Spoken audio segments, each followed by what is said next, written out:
with that, Anna, what are your reflections on the results you have heard so far? Thank you so much. My name is Anna Rizescu. I come from Romania, and I work with YouAct. We are a European youth network on sexual and reproductive health and rights. But here I'll be speaking on behalf of the Youth Delegation, because in the last week and last night we had a meeting as well, and we looked over the regional overview. So our reflections are related to that, and I'll focus on 3 key points. I'll try to be short, but please bear with me.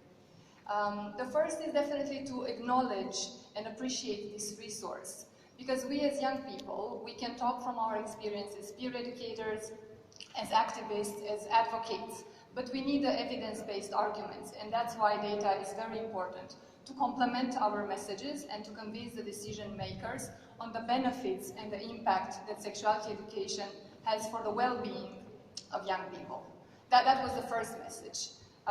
Then acknowledging and appreciating there is a growing number of countries in Europe where the mandatory sexuality education is mandatory and there is a legal basis for it, but there's still a lot of work that needs to be done with regards to the curricula and the content and the implementation in practice. In some countries, as we saw, there are only the basic elements, and there's a long way to go for comprehensive and holistic sexuality education.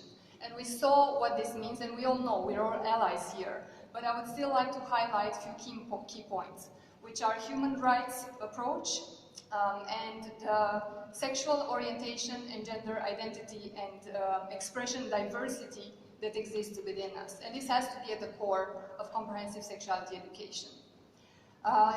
The next point, which I know it has been emphasized, but as I have the mic, I need to say it, that is related to the need for youth participation in the development, implementation, monitoring and evaluation of the comprehensive sexuality education programs.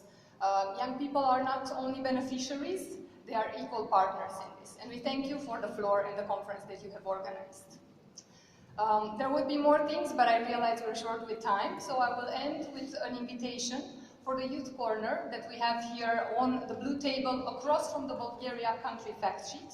That's very specific, that's where we have the table.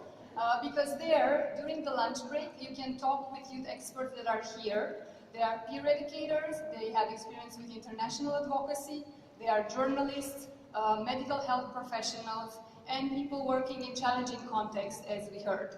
So I invite you all to hear more of the youth voices at the Youth Corner. Thank you very much.